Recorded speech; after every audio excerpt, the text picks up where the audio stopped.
Quando tudo aquilo que mais prezamos e acreditamos desaba, somos obrigados a passar por uma profunda reformulação.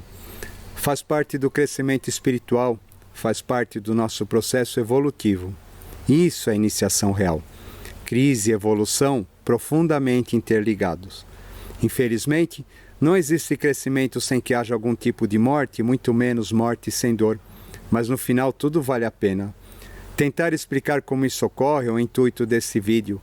Lembrando que aqueles que estiverem interessados em consultas de astrologia kármica para seu autoconhecimento, encontrarão meus contatos no final desta apresentação. Vamos lá.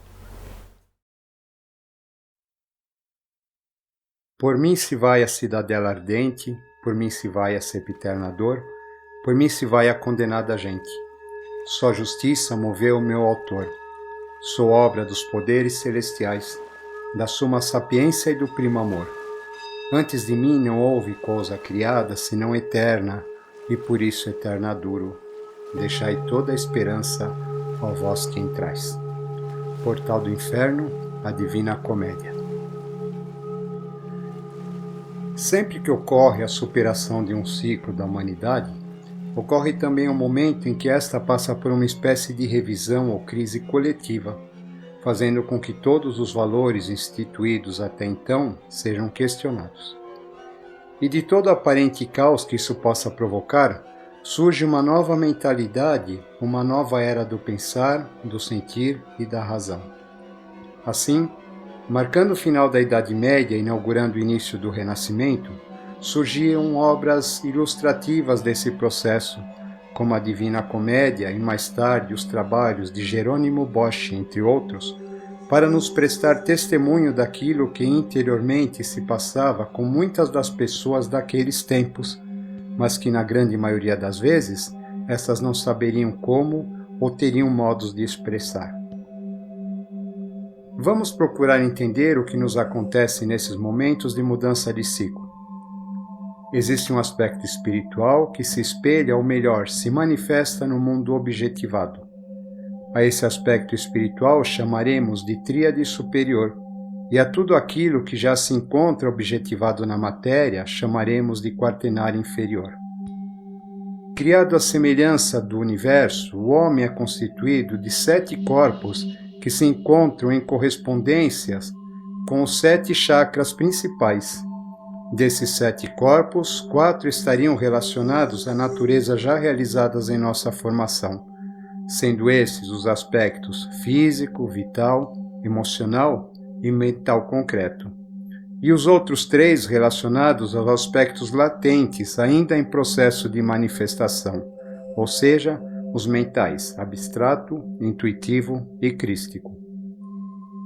Nos estudos relacionados aos circuitos neurais, encontramos uma analogia entre nosso modo de pensar, sentir e agir e cada um desses centros, os quais seriam ativados e desativados em nossos cérebros, de acordo com as nossas crenças e atividades, ou seja, conforme a prioridade que lhes é dada pela nossa visão de mundo e necessidades imediatas pelas quais estamos passando, entre outros fatores. Como podemos ver, na figura direita, percebemos que existe no homem uma preponderância mental na sua formação, indicando ser o fator mental aquele que tem maior peso na humana evolução, sendo que nosso corpo mental concreto representa ou atua como a base de apoio aos outros estados de mente mais sutis. Procuremos entender então como isso funciona. Imaginemos que cada uma dessas caixas que vemos empilhadas aqui representa um bloco conceitual ou padrão de nossa existência, e dentro delas estão colocadas todas as crenças, parâmetros, sentimentos e conclusões relacionados a cada um desses aspectos de nossa vida. Imaginamos ainda que uma delas funciona como base principal de suporte de toda a estrutura. O que aconteceria caso surgissem novos conceitos, novos padrões, novas necessidades inesperadas que viessem a abalar toda essa estrutura? A princípio, certamente, procuraríamos mantê-la, defendendo-a a todo custo. Mas e se passar essa crise inicial surgissem novos abalos consecutivos? Continuaríamos lutando para mantê-la mesmo percebendo que a nossa visão de mundo está prestes a desmoronar. Num dia, fatalmente, isso acaba ocorrendo e toda a estrutura desaba.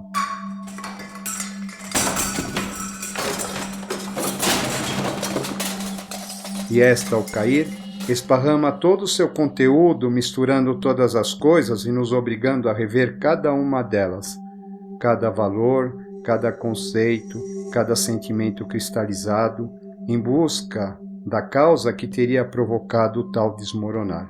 E esse questionamento acabaria nos obrigando a rever qual seria o local verdadeiro de cada uma dessas estruturas, ou até mesmo se existe ainda a necessidade de manutenção de cada uma delas. No simbolismo da Torre de Babel, o arcano 16 do tarô, encontramos uma sutil referência onde um determinado momento de nosso caminho evolutivo, quando nossos muitos eus se tornam confusos a ponto de já não mais se entenderem entre si, assinalaria uma queda, onde seríamos obrigados a ver o ruir dessa estrutura por nós construída e descermos até os alicerces para verificar a sua solidez. E diante disso, só resta ao homem nesse momento o trabalho de reconstruir-se antes de poder continuar. No século XVI, o místico Juan de Yepes y Álvarez, mais conhecido posteriormente como São João da Cruz, vai ser o primeiro a escrever mais diretamente a respeito desse tema da grande transformação humana, designando esse processo mental e espiritual que descreveremos a seguir com o nome de A Noite Escura da Alma. Continuando nossas reflexões, conforme dissemos anteriormente, existe um ternário superior que se apoia num quaternário inferior. A esse ternário superior relacionamos nossos circuitos neurais superiores, ou ainda a informação, ao passo que o quaternário inferior associamos nossos circuitos neurais inferiores ou já manifestados em nossa estrutura humana. Aos nossos aspectos inferiores estariam relacionadas as questões egoísticas, ao passo que aos superiores estariam associados os valores mais universais e altruístas a serem atingidos pela raça humana. Um outro modo de vermos isso seria correlacionarmos nossos 3 chakras superiores ao aspecto espiritual e os outros 3 inferiores ao aspecto material, ficando o chakra cardíaco, ou sede de nosso corpo mental concreto, como sendo responsável em fazer essa transição, atuando como fiel da balança. Ao que chamamos aspecto material, ou mundo estruturado, correspondem os seguintes circuitos neurais: biossobrevivência, competição territorial e formação do ego inferior como autoridade e poder. Circuitos esses que apontam as bases de nosso mundo manifestado ou as regras básicas da sociedade humana. Nos 3 circuitos superiores, encontraríamos questões que seriam ativadas apenas quando o ego inferior, que só pensa em si, cede lugar ao ego superior, e o homem começar a ter pensamentos, sentimentos e ações mais voltadas ao coletivo. Quando isso acontece, abre-se o caminho para a conquista das faculdades relacionadas a questões conciliatórias e de amor universal, culminando com a chamada consciência crística, quando o homem elevado seria realmente considerado uma semelhança digna de Deus. Dentro dessa analogia, fica o 4º aspecto, o papel de fazer essa transição do denso para o sutil. Quando o homem se vê obrigado ao processo de morte e renascimento através de uma crise existencial profunda, que provoca a necessidade de descer às profundezas do eu personalístico para ressurgir sob os auspícios do eu divino. Aliás, durante todo o desenrolar desse processo, uma espécie de ideia fixa relacionada a questões de morte nos acompanha o tempo todo, e diante dela, diante dessa possibilidade de morte, surgem em avalanche todos os nossos medos, inseguranças e desordens de todos os tipos que acabam por nos abrigar a uma profunda reformulação de vida. Temos aqui mais um símbolo relacionado à tradição cristã, já que esse metabolismo está estreitamente ligado a todos os processos iniciáticos. Nele vemos o homem representado por Jesus cuja cabeça repousa no centro das 4 hastes de uma cruz, como expressão dos valores do mundo formal ou dos circuitos neurais objetivados, que morre para depois descer aos planos inferiores ou inferno, como diz o credo cristão, e em seguida, após rever os 3 níveis evolutivos inferiores, ressuscitar no 3º dia, agora como Cristo, o portador do mental crístico. O simbolismo da Rosa Cruz também nos traz essa questão, numa alegoria poética expressa através da imagem da flor, que presa ao 4º aspecto humano desabrocha e passa a perfumar o mundo. Ainda falando em termos de processos iniciáticos, essa etapa estaria diretamente relacionada ao simbolismo maçônico da câmara mortuária que antecede aos novos despertares da consciência. Procuremos agora entender como acontece esse processo de descida e subida. Primeiramente, cabe ressaltar que tudo se passa como se fosse um sonho muito real ou uma realidade extremamente onírica. Isso ocorre por conta de um deslocamento de nosso corpo anímico que acontece tal como quando estamos dormindo ou mesmo na ocasião de nossa morte.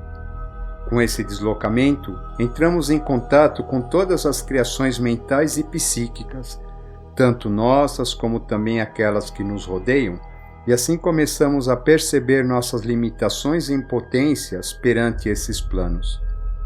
Horrorizados, descobrimos que somos responsáveis pela manutenção da grande maioria de todas elas e que, se quisermos retomar a paz interior, que acabou desaparecendo por conta do medo da morte, necessitamos dar bom termo a essa missão. Assim surge um processo de hiperatividade mental, decorrente das questões ativadas pelos nossos medos, inclusive o medo da loucura, e que nos obriga a desenvolver uma disciplina muito grande em termos de autocontrole em todos os níveis, levando-nos a um profundo questionamento de nossos processos racionais. Morte, loucura e pânico, nos empurrando ao abismo profundo de nós mesmos, um verdadeiro inferno. Durante todo esse metabolismo de autoquestionamento e reflexão profunda a respeito do eu, vão sendo eliminadas as partes densas dos circuitos neurais inferiores, ocorrendo aos poucos uma mudança de densidade física, já que a nossa vibração se intensifica. Em resumo, ocorre um grande julgamento, onde são revisados os processos de valores, tanto da mente como da alma. Compreendemos que o foco anterior de nossas crenças precisa ser reformulado e morrer para os valores e necessidade dos planos inferiores da matéria e da personalidade humana, para em seguida ressuscitar rumo aos valores do espírito. Assim começa a morte de um tempo e o início de um novo ciclo.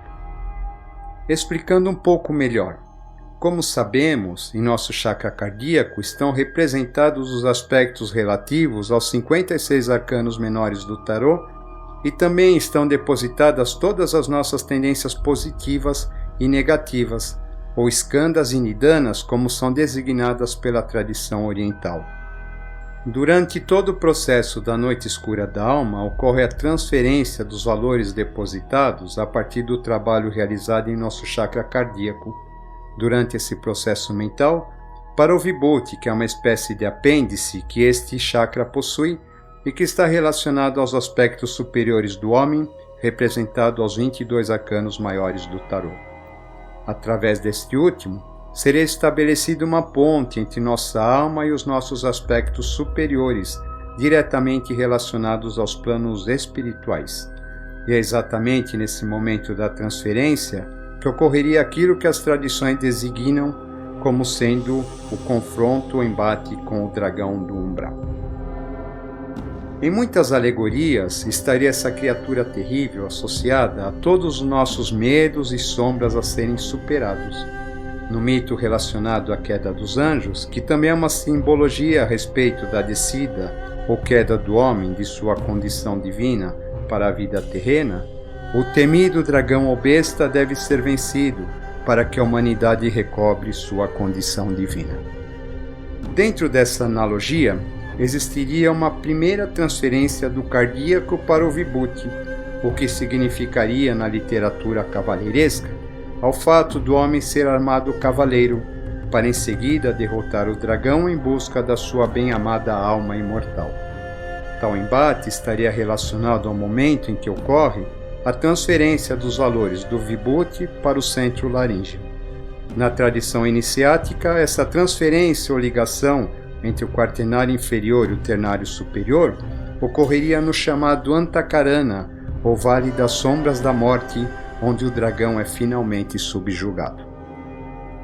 No mito de Édipo e a Esfinge, temos esta última como representação da nossa própria mente, que durante todo esse processo nos aparece ameaçadora, deixando bem clara a questão: ou me decifras ou eu te devoro. Lembrando que a palavra esfinge vem do grego esfingen, verbo que significa apertar ou sufocar. Por isso o processo nos aperta, sufoca, abraça com toda a violência em sua atitude aterradora. Esses sentimentos de medo, aperto no peito perante algum tipo de ameaça inesperada e aparentemente indecifrável, podem muito bem ser representados também pela tradição budista, que fala da passagem pelo estreito caminho, simbolizado pelo Antakarana, em comparação ao duto onde o feto se aperta e contorce, assustado e inseguro ao nascer, ou neste caso, ao renascer. Ainda dentro do simbolismo expresso na Divina Comédia, podemos ver que essas três etapas estão muito bem representadas nos tomos relacionados ao inferno, quando Dante é guiado pelo poeta Virgílio, o purgatório, onde a guia passa a ser sua bem-amada Beatriz, e ao céu pela figura de São Bernardo. Ou seja, existem estruturas emocionais e espirituais nos guiando em nossos passos por essa verdadeira odisseia e metamorfose do eu, embora não percebamos.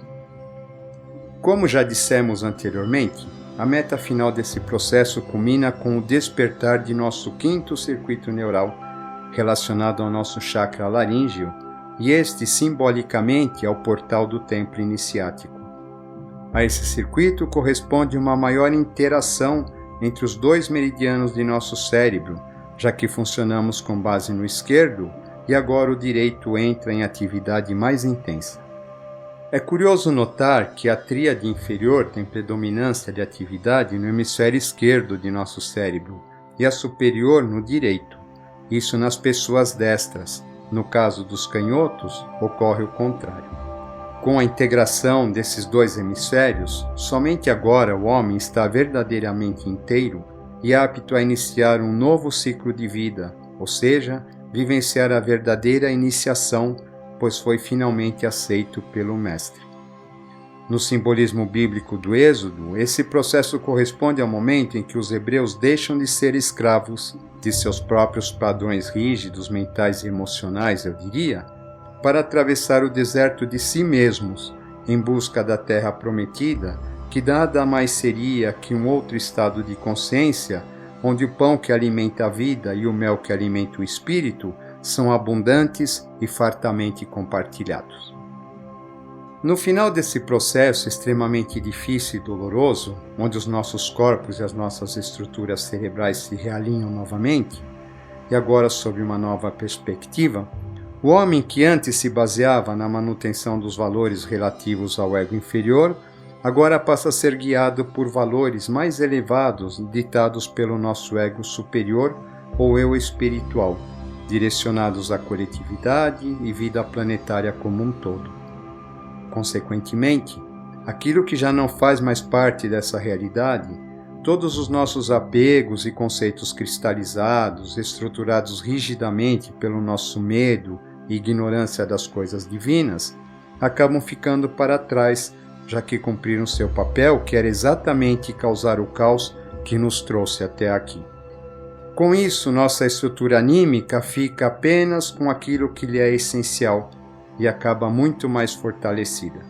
A grande travessia pela noite escura da alma chega ao seu final, e ao cruzarmos o deserto de nós mesmos, nos tornamos mais fortes e sábios, mais fraternos e amorosos, mais flexíveis, tolerantes e humildes, e certamente muito mais dignos de nossa condição e papel como humanidade. Há um tempo em que é preciso abandonar as roupas usadas, que já têm a forma de nosso corpo, e esquecer os nossos caminhos que nos levam sempre aos mesmos lugares. É o tempo da travessia, e se não ousarmos fazê-la, teremos ficado para sempre à margem de nós mesmos. Fernando Pessoa.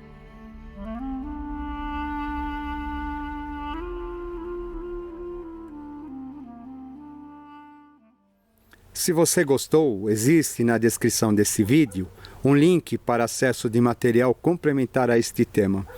Lembrando sempre que a finalidade deste canal não é determinar seu conteúdo como sendo uma verdade absoluta, mas sim trazer uma nova maneira de pensar para que cada um possa encontrar a sua própria verdade. Em breve teremos novas publicações. Se inscreva e acompanhe o canal. Grato.